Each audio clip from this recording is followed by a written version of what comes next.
You know, I think there's this very specific assumption we carry around when we sit down to read a foundational text. Oh, absolutely. Like, we expect total perfection. Right. Whether it's, I don't know, classical literature or some revered spiritual manuscript, we just expect this architectural perfection. Yeah. We assume every single word has been, like, chiseled into place with absolute precision. Yeah, we treat them like monuments, and you don't expect a monument to have a structural flaw. Exactly. You expect a flawless progression, point A to point B to point C, and that the transcriber made zero mistakes. Which is funny because human beings wrote them, right? Right.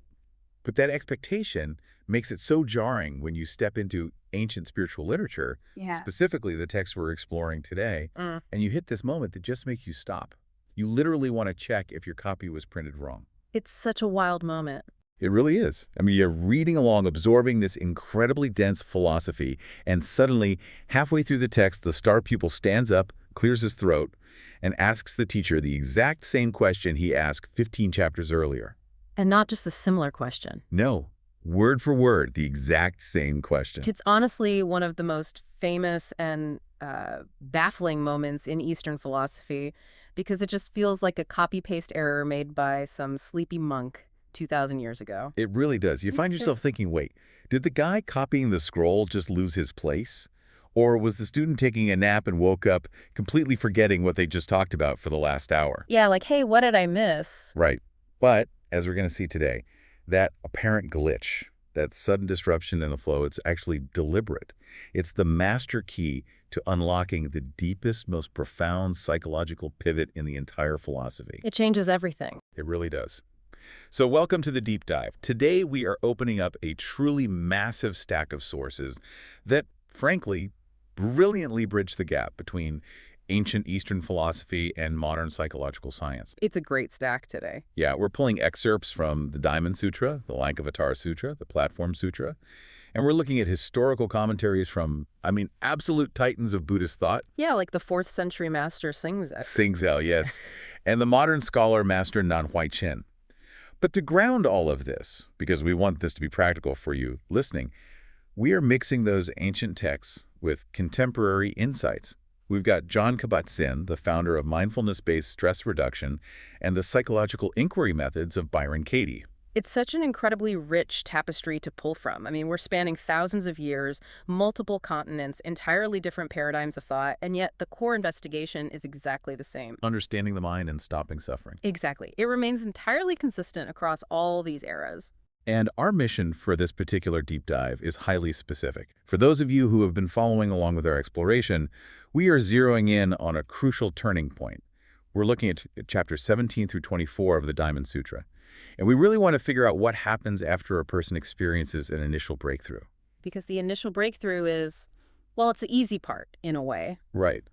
It's relatively easy to feel profound peace when you're just sitting quietly on a meditation cushion in a silent room. But how do you take that abstract philosophy and actually apply it when, say, your flight gets canceled, or you're stuck in gridlock traffic? Or you're facing soul-crushing burnout at work. Exactly. How does this ancient wisdom hold up under the crushing weight of modern anxiety? And that's really the only test that matters. A philosophy that only works in a monastery is just intellectual entertainment.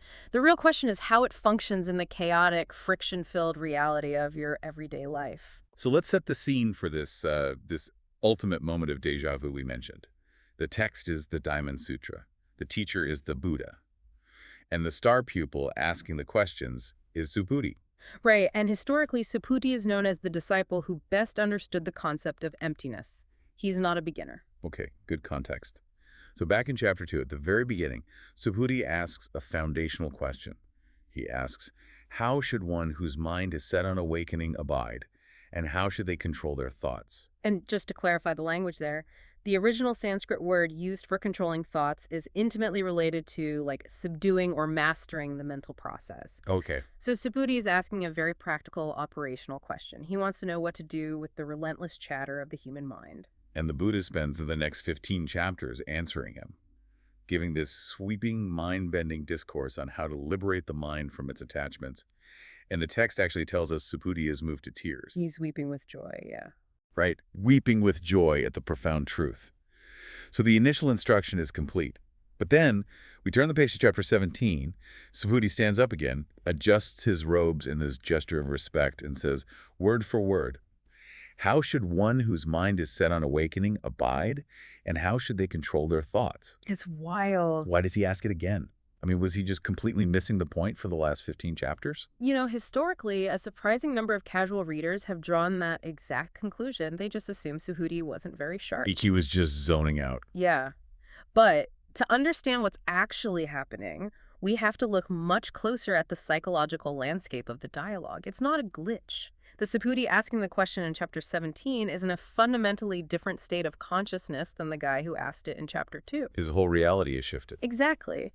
And to explain this, Master Hsing-yun, who is a prominent modern commentator in our sources, he uses this brilliant, relatable analogy about cleaning a house. Oh, I love this analogy. A cleaning analogy is exactly what we need to ground this. How does Master Hsing-yun break it down? So when Subhuti first asked the question in chapter 2, he was asking how to sweep up what we might call the coarse dust. Okay, coarse dust. Right. Imagine walking into a house that's been abandoned for years. There are thick layers of obvious dirt on the floor, cobwebs everywhere, dead leaves. In the landscape of the human mind, this coarse dust represents our heavy, obvious attachments. Like our basic ego. Yeah, our basic clunky ego. It's our selfishness, our greed, our rigid identity, all those obvious neuroses we carry around. So the first 15 chapters are basically the Buddha handing Subhuti a heavy-duty broom and a trash bag and saying, here's how you get the big chunks of dirt out. Exactly. The first half of the sutra is totally dedicated to helping the practitioner achieve what the tradition calls the state of an arhat. And an arhat is? An arhat is a liberated being who has extinguished their own personal suffering by realizing their self is an illusion. So the house has been swept, the coarse dust is gone. But in chapter 17, Subhuti is looking at this newly swept house and he realizes there's another problem. Now he's asking how to get rid of the fine dust. The fine dust. Yeah, the microscopic, almost invisible particles that are still floating in the air and settling in the deep corners. He's basically asking for a microfiber cloth. Let's pause right there because this is where the philosophy gets incredibly subtle. If the coarse dust was the obvious ego and selfish desires, what exactly is the fine dust? What is even left to clean? That is the big question. The fine dust is the attachment to the methods of cleaning. Oh, wow. Yeah, it's the attachment to the concepts of enlightenment itself. Our sources provide this masterful framework from a 4th century philosopher named Zhengzhao. He was the primary disciple of Kumarjiva, the legendary monk who translated these Sanskrit texts into Chinese. Right. Zhengzhao analyzed this exact pivot in the sutra, and he proposed that chapters 1 through 16 are focused entirely on the emptiness of sentient beings. Okay, I want to make sure we don't lose anyone with the terminology here. When Zhengzhao says emptiness of sentient beings, he's talking about the realization that the I is not a solid, permanent thing, right? Correct. The Buddhist framework breaks the human experience down into what are called the 5 aggregates. Okay, let's play the explain it like I'm 5 game with the 5 aggregates. Because that's a term that gets thrown around in mindfulness circles constantly, but it rarely gets unpacked. What does that actually mean for someone listening to this right now while they're, I don't know, doing the dishes or walking the dog? It's actually a brilliant psychological model. The 5 aggregates are just the components that come together at lightning speed to create the illusion of you. Okay. Let's use a mundane example. Imagine you're walking down the street and your phone buzzes with a text from your boss that just says, "We need to talk." Oh, man. My heart rate is already spiking just hearing that scenario. See? Yeah. That perfectly illustrates the aggregates in action. Okay, break it down. The first aggregate is form. This is just the physical world. It's the glass and metal of the phone, the pixels on the screen, and your own physical eyes looking at it. Just the raw physical reality. Right. Then the second aggregate is sensation. This is the raw physical feeling that arises before you even attach a thought to it. It's that sudden drop in your stomach, the quickening of your pulse, the tight chest. Okay, so far we have a physical object and a physiological reaction. No thoughts yet. Exactly. Next comes perception. This is your brain recognizing and categorizing the sensory data. Your brain says, oh, that's a text from my boss, and the tone is serious. Right, labeling it. Then the fourth aggregate is mental formations. This is where the heavy lifting happens. These are your habitual reactions, your anxieties, your stories. Your brain starts spinning. I'm getting fired. I messed up that presentation yesterday. I won't be able to pay my rent. The spiral. And finally, the fifth aggregate is consciousness, which is simply the awareness that illuminates all the other four. It's the spotlight shining on the form, the sensation, the perception, and the mental formations. I see.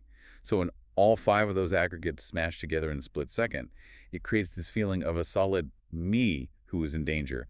I am terrified. Yes. But Singzao was saying that if you look really closely, there is no permanent me in there. It's just pieces. Exactly. There's just a phone, a stomach drop, a categorization, an anxious thought, and awareness. The self is empty. That realization is the coarse dust being swept away. You nailed it. And realizing that frees you from immense personal suffering. But Sengzao points out that chapters 17 through 32 shift the focus entirely. They move from the emptiness of sentient beings to the emptiness of dharmas. Right, and in this context, Dharma means the teachings, the methods, the very concepts of truth and enlightenment. But once you break your attachment to yourself, the next and much more dangerous trap is getting attached to the idea of being an enlightened person. Oh, it's so dangerous. Let me try to map this onto a physical skill to see if the logic holds. It feels a lot like learning to ride a bike. Okay, I like that. When you first get on a bicycle, your entire universe shrinks down to your own center of gravity. You are intensely focused on your own balance, your feet on the pedals. You're just trying not to fall over and scrape your knees. Right. That is saving yourself. That's sweeping the coarse dust. But once you master balance, the game changes. You can't just ride in an empty parking lot forever. You have to take that bike out into the real world. And deal with traffic. Exactly. You have to navigate dense city traffic, anticipate unpredictable cars, yield to pedestrians. You have to make sure you don't cause an accident. That is a shift from saving yourself to saving others.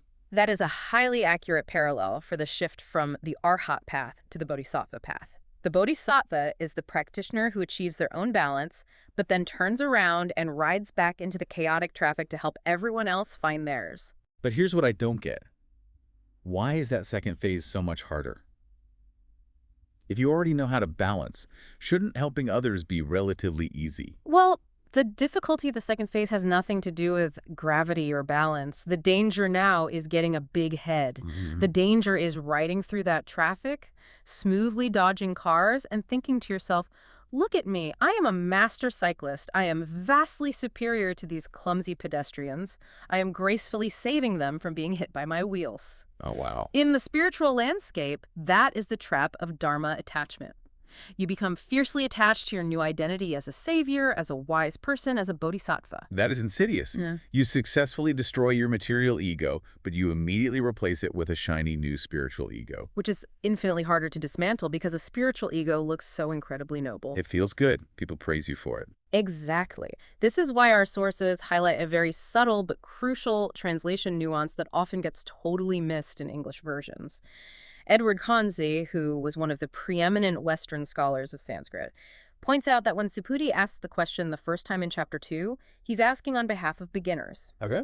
But the second time, in Chapter 17, the Sanskrit term used is bodhisattvayana samprastitana. And that means what exactly? It translates roughly to one who has already set out on the bodhisattva vehicle. So Subhuti is specifically asking the question on behalf of advanced practitioners. He's saying, we have a new problem. Yeah. He's essentially saying to the Buddha, okay, we followed your instructions, we dropped our selfish ego, we swept the coarse dust, but now we've developed this incredibly subtle ego of being saviors. We are attached to the method. How do we control that mind? It is exactly like reaching the final boss level of a video game. You spend a whole game fighting the obvious monster of selfishness, and when you finally defeat it, the final boss is the pride you feel for having beaten the first monster. And this transition point is so critical because this concept of the savior complex, it's not just ancient monastery talk. It's a psychological trap that is absolutely rampant in our modern workplaces, our families, our relationships, and it is the root cause of an enormous amount of burnout. The connection to modern burnout is profound. And the Diamond Sutra addresses this trap with a paradox that honestly seems designed to short-circuit the logical brain. Oh, I love a good paradox. The text explicitly states that a bodhisattva must set out to save all living beings, to guide them all to ultimate liberation. But they must do so knowing full well that no beings are actually being saved. Wait, okay, your mission is to save everyone, but you must constantly maintain the awareness that no one is being saved. That sounds like a riddle without an answer. How does a human mind hold both of those instructions at the same time? It sounds like a riddle because we're listening to it with a dualistic mind. And breaking dualism is the entire point of the exercise. Okay, let's define dualism for the listener before we go any further, because that's another term that gets thrown around in academic circles. When we say the mind is dualistic, what are we actually describing? Dualism is just the basic operating system of the untrained human mind. It's the automatic division of the world into subject and object. It's the boundary between me, in here, and the universe out there. Right. If you look at a coffee cup on your desk, your brain immediately creates a dualistic relationship. There's the I, who is observing, and the cup, which is being observed. In the context of saving people, dualism creates a rigid separation between the savior and the victim. Okay, let's apply this to a real-world scenario to see how dualism actually causes suffering. Let's invent a character. We'll call him Dave. Okay, Dave. Dave is a project manager at a mid-sized tech company. He's a good guy. He cares about his work, but he's completely exhausted. He works 80 hours a week. He's answering Slack messages at 2 a.m. from his bed. We all know a Dave. We've all been Dave. And he micromanages every aspect of his team's output because he fundamentally believes, down to his core, if I do not do this, the entire company will collapse. My team needs me to survive. I am the glue holding this chaotic project together. He is trying to be the bodhisattva of his corporate department. And Dave is suffering immensely. He is experiencing classic burnout. And according to the framework of the Sutra, Dave is suffering because his entire reality is structured by dualism. How so?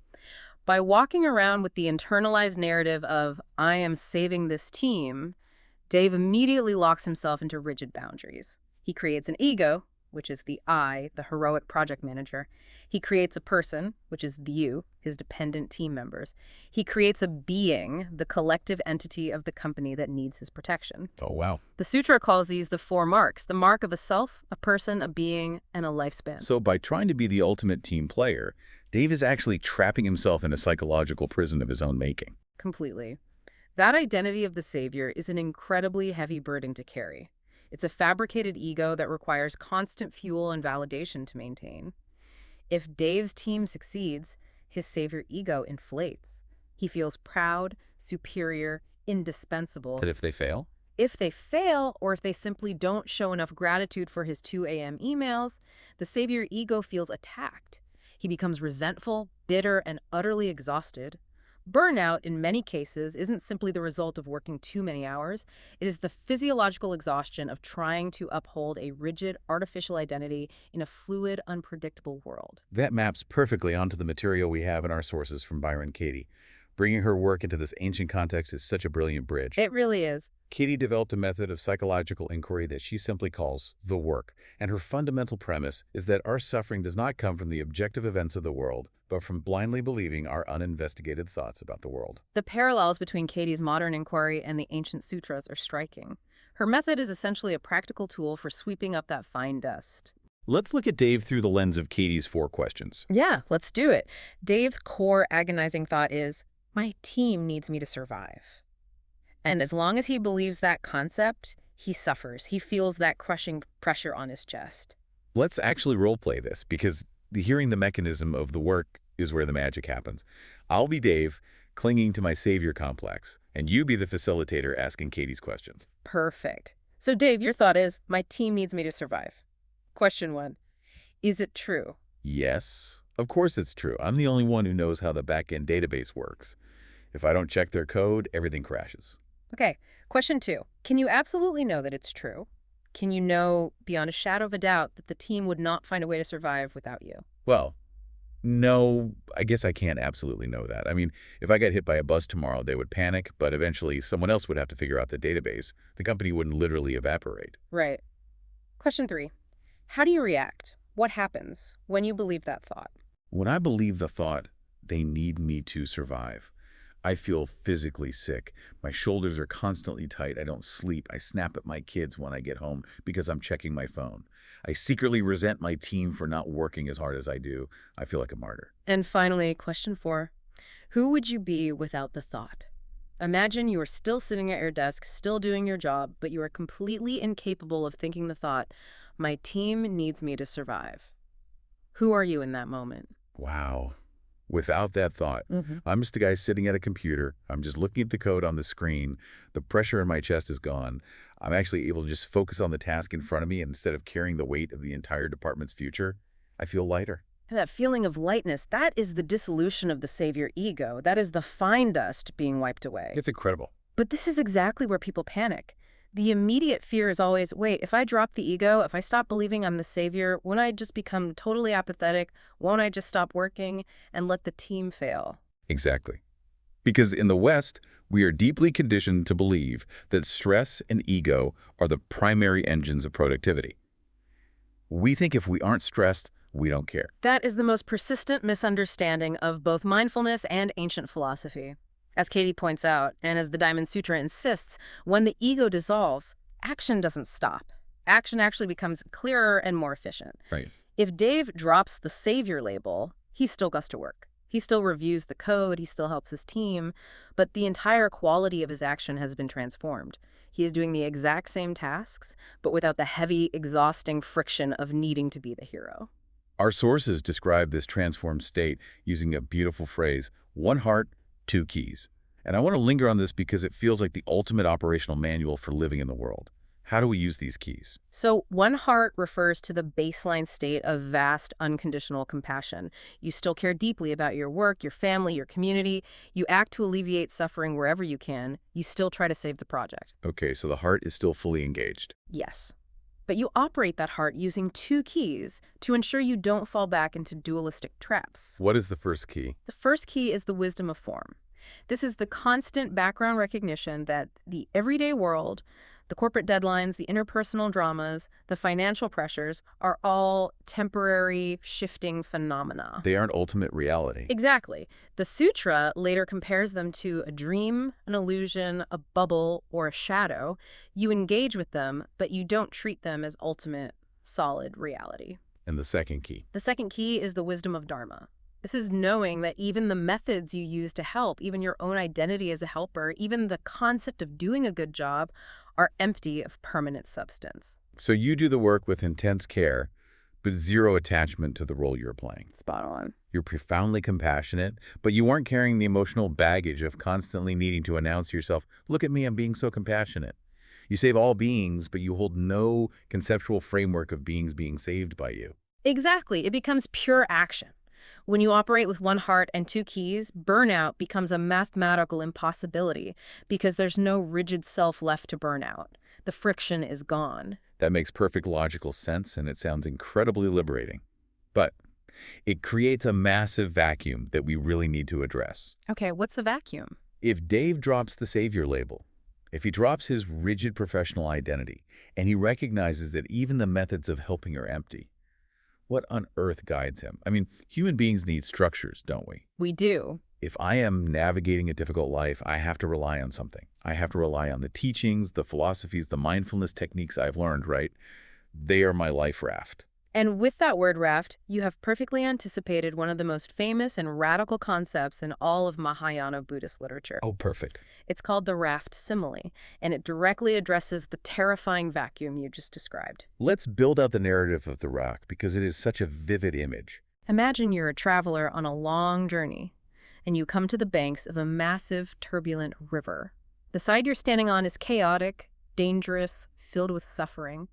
You look across the water, and the other shore is peaceful, safe, liberated. But the river is in the way. Right. There's no bridge, and the water is far too dangerous to swim across. You need a tool. You need a method. Exactly. So you gather wood, vines, branches from the dangerous shore, and you painstakingly build a raft.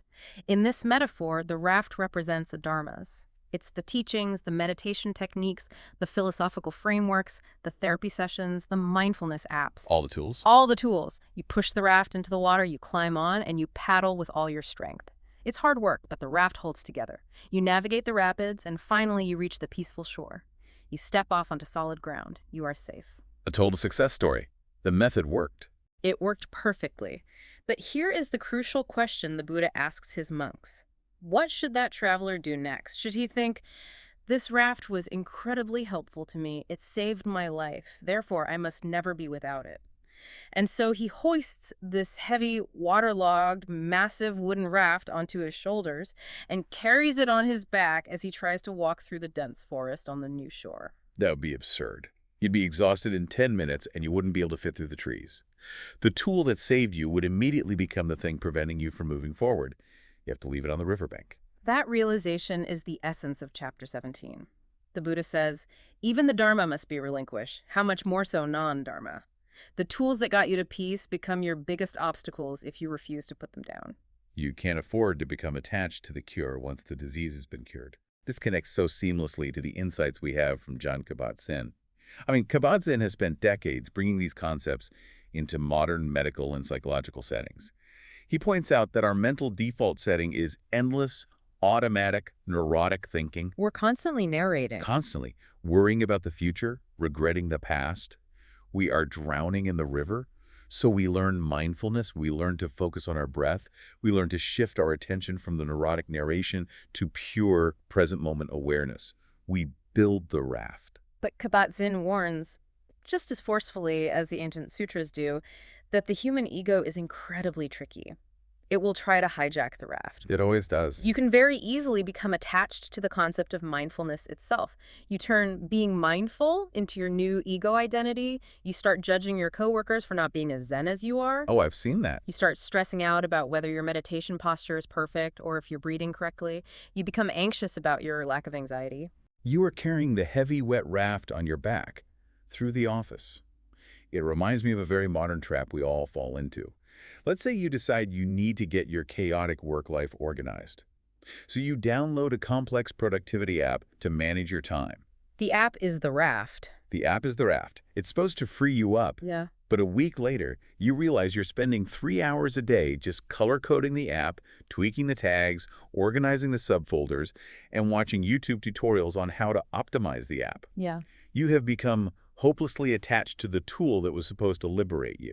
That is a brilliant modern translation of Dharma attachment. You are worshiping the broom instead of enjoying the clean house. Worshiping the broom, yes. And to illustrate just how deeply this trap is wired into the human psyche, our source material brings in a legendary historical narrative from the Platform Sutra. This story is foundational to Zen Buddhism, and it centers around the sixth patriarch, a man named Huineng. I love this story. Set the scene for us. We're in a 7th century Chinese monastery, correct? Yes, the East Mountain Monastery.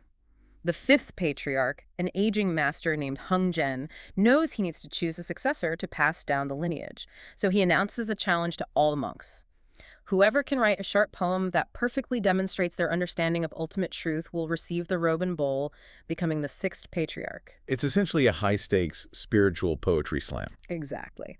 Now, everyone in the monastery assumes the winner will be the head monk, a brilliant, highly educated, and deeply disciplined man named Shengxiu. The favorite to win. The clear favorite. Shengxiu feels the pressure. He waits until the middle of the night, sneaks down a dark corridor, and writes his poem on a blank wall. It says, "The body is the Bodhi tree. The mind is like a bright mirror stand. Take heed to brush it always clean and let no dust alight." You know, if I'm evaluating that poem based on standard self-improvement metrics, it sounds fantastic. It's practical. It advocates for vigilance, discipline, constant mindfulness, wash your face, monitor your thoughts, clean your mind, stay sharp. It does sound good, and it represents a very active, rigorous way of practicing. It's an excellent set of instructions for building and paddling a raft. But the story takes a turn. Enter Huineng. Enter Huineng. There's another man at the monastery named Huineng, and he's not an educated monk. He's an illiterate layman from the deep south who works in the kitchen. He spends his days physically exhausted from pounding rice. He's considered uncultured. The underdog.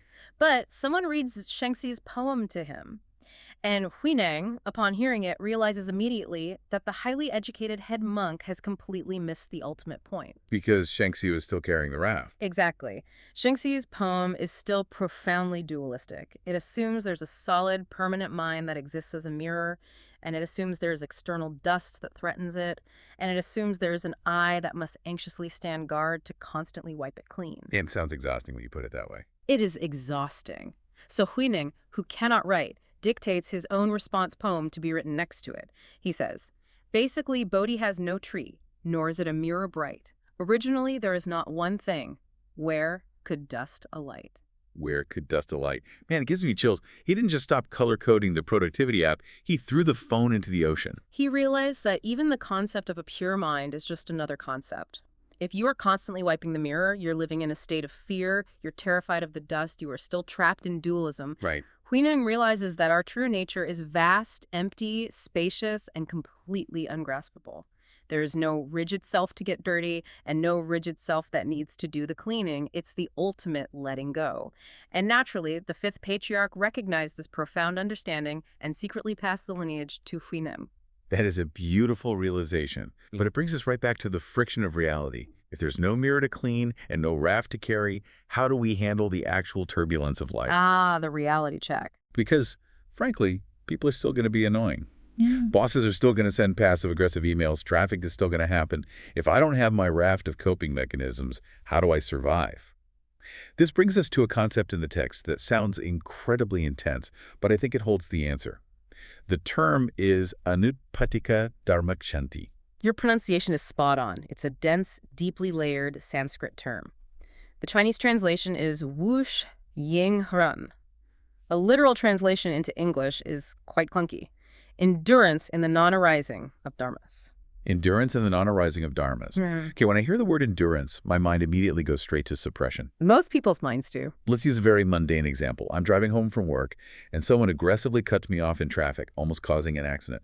My heart rate spikes, adrenaline floods my system. My version of endurance in that moment is white-knuckling my steering wheel, taking a deep, shaky breath, and muttering to myself through gritted teeth, I am a spiritual person. I am a good person. I will not lay on the horn. I will endure this idiot. Is that what the sutra means by endurance? Is it just extreme, polite suppression of rage? I am so glad you used that example because that white knuckling is exactly what the sutra is trying to free you from. Really? Yes. That kind of endurance requires an immense expenditure of psychological energy. Why? Because you are still holding on to a huge, inflated ego that feels wronged. You are saying, how dare they do this to me? And then you're using brute willpower to suppress the anger generated by that ego. It is exhausting. What was the alternative? According to Master Nanwai Chin's extensive commentary on this passage, true endurance, the Sanskrit word kshanti, is not suppression. It's the realization that there is no solid self to be offended in the first place. That sounds great in theory, but explain the mechanics of it. How can there be no self to be offended when I am clearly the one sitting in the driver's seat whose life was just put in danger? To understand the mechanism, we need to look at the extreme example the Diamond Sutra uses to illustrate this point. It's a shocking story. The Buddha is speaking to Subhuti, and he recalls a past life where he was living as an ascetic hermit in the forest. He crossed paths with a deeply tyrannical and cruel ruler named King Kali. For reasons that aren't important, King Kali became enraged and literally tortured the hermit, severing his limbs from his body. That is about as extreme a test of endurance as you can possibly imagine. It is. But the Buddha tells Subhuti that as his physical body was being dismembered, he felt absolutely no hatred or anger toward the king. How is that even possible? The Buddha explains that if he had held on to the dualistic concepts of an ego, a person, a being, or a lifespan, if he had identified with the physical form, he would have felt immense hatred. But because he saw entirely through the illusion of the self, because he realized the I was just a temporary collection of aggregates, he realized there was no permanent I being cut and no permanent he doing the cutting. Wow. There was only a tragic, terrifying display of ignorance unfolding in the moment, and witnessing that ignorance generated profound compassion, not anger. Okay, that story is incredibly intense. Right. I am thankfully not facing a tyrant with a sword. I'm just facing Steve from accounting, who intentionally CC'd my boss on a passive-aggressive email to make me look bad. The scale is vastly different, but the psychological mechanism of suffering is identical. Okay, walk me through it. When Steve sends that email, your heart rate spikes, just like in the traffic example. Why? Because the I, your carefully constructed professional identity, your pride, your ego feels attacked. You feel a wound. But if you stop and investigate that I, using the framework we established earlier, What is it actually? It's the aggregates again. Exactly. It's a physiological sensation of heat in your face. It's a perception of a social threat. It's a flurry of anxious thoughts about your reputation. And it's consciousness illuminating it all. None of those components, on their own, are a permanent, solid you. I want to try an analogy here to see if I'm grasping the physics of this endurance. Let's imagine somebody shoots an arrow at a target. If I have a strong, rigid ego, I'm like a solid wooden board. The arrow Steve's insult, the traffic incident, hits the board with a loud swack. It sticks deep in the wood. It hurts. And my version of endurance is just standing there with an arrow sticking out of my chest, trying to tolerate the pain and pretend I'm okay. That is exactly what white knuckling is. You are the wooden board. But if I practice what Zheng Zhao and Nan Huai-Chin are talking about, if I sweep the coarse dust and realize myself is empty, I stop being the wooden board. I become the empty sky. The empty sky. The archer still shoots the arrow. Steve still sends the email. The car still cuts me off. The arrow flies through the space where the board used to be, but because there's nothing solid for it to impact, it just passes right through. The phenomenon still happens, but the suffering doesn't arise. That is a masterclass analogy. You become the sky, the arrow flies through, but there is no impact. The event arises, but because there is no ego for it to stick to, it does not arise as suffering. Hence the translation. Endurance in the non-arising. You don't have to suppress the anger because the anger never actually forms. That is profoundly liberating. It takes all the pressure off. I don't have to be a strong person who heroically tolerates the abuses of the world. I can just cultivate a spaciousness where things are allowed to pass through without sticking. Yes. But I have to be honest, this raises a massive red flag for me. It's a question I think a lot of people hit when they study this material, and it's a trap I genuinely struggle with. Let's hear it. Bring the pushback. If everything is an illusion, if my ego is just a temporary collection of aggregates, if my professional identity is a fiction, if even the spiritual teachings are just a raft to be abandoned, if I'm supposed to be as empty as the sky, why shouldn't I just quit my job, move to a cave, and do absolutely nothing? Why should I care about paying my mortgage? Why should I care about society? If it's all fundamentally empty, why participate in the world at all? This philosophy sounds like a slippery slope straight into deep, apathetic nihilism. That is not just a valid question. It is the most important question you can ask. The trap of nihilism, the belief that nothing matters, so who cares, is the exact pitfall that the Mahayana Buddhist tradition warns against most fiercely. So they saw this coming. Oh, absolutely. If you use the concept of emptiness as an excuse to disconnect from the world and become apathetic, you haven't understood emptiness at all. You have just created a new, very dark, very depressing conceptual raft, and you're clinging to it. So how do we avoid the cave? How do we balance the emptiness of the sky with the reality of the mortgage? It brings us to the core ethical and practical framework of the tradition, the middle way. This is heavily emphasized in our sources, particularly in the Lankavatara Sutra and in Zheng Zhao's commentaries. The texts state a beautiful balancing formula. Prajna observes emptiness, Upaya engages in existence. Translate that for us. Prajna is transcendent wisdom. It's the part of your mind that clearly sees that all phenomena, including your own ego, are empty, temporary, and lacking permanent substance. It is the sky. But Upaya means skillful means or compassionate action. Upaya is the part of you that willingly, joyfully engages with the temporary, illusory world in order to alleviate suffering and help others. So it's holding two seemingly contradictory truths at exactly the same time. Yes. You affirm the existence of the everyday world. You pay your taxes. You love your family deeply. You build companies. You create art. But you do it without getting attached to its inherent nature. You don't take it as ultimate, solid reality. It feels a bit like going to a movie theater. How so?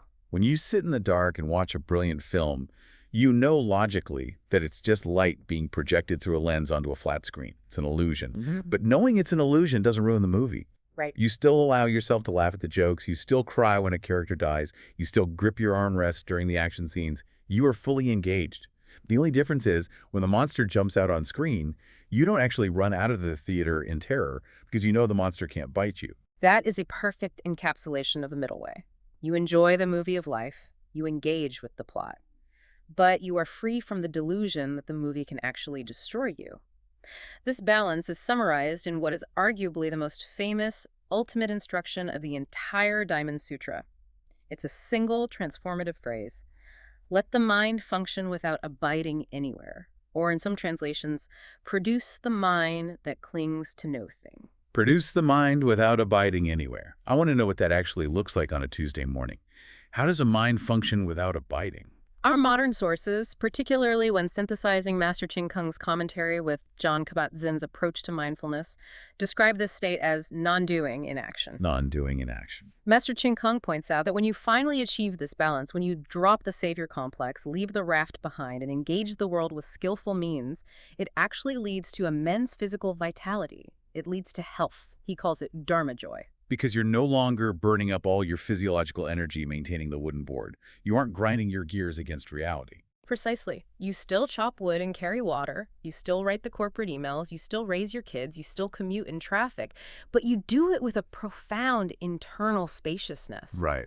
You are 100% engaged in the present moment, but you do it without clinging to a specific outcome and without defending a rigid identity. You aren't doing the project to prove you are the best employee. You aren't parenting to prove you are the perfect mother. You are just functioning cleanly and beautifully, responding exactly to what the present moment requires. It removes all the unnecessary friction from existence. It does. Master Nanhuai Chen offers a very poetic image from classical Chinese literature to describe the feeling of this state. He says, "A sound of the stone chime wakes up all illusions." The Chinese phrase he quotes is "Yu shang qing qing wan yu wan extang." Stone chime. Like a resonant bell ringing in a quiet courtyard. Yes. Imagine you're lost in a chaotic, stressful daydream. You're agonizing about a mistake you made yesterday. You're terrified of a meeting you have tomorrow. You're completely wrapped up in the heavy narrative of your ego. You are suffocating in the coarse dust. We've all been there.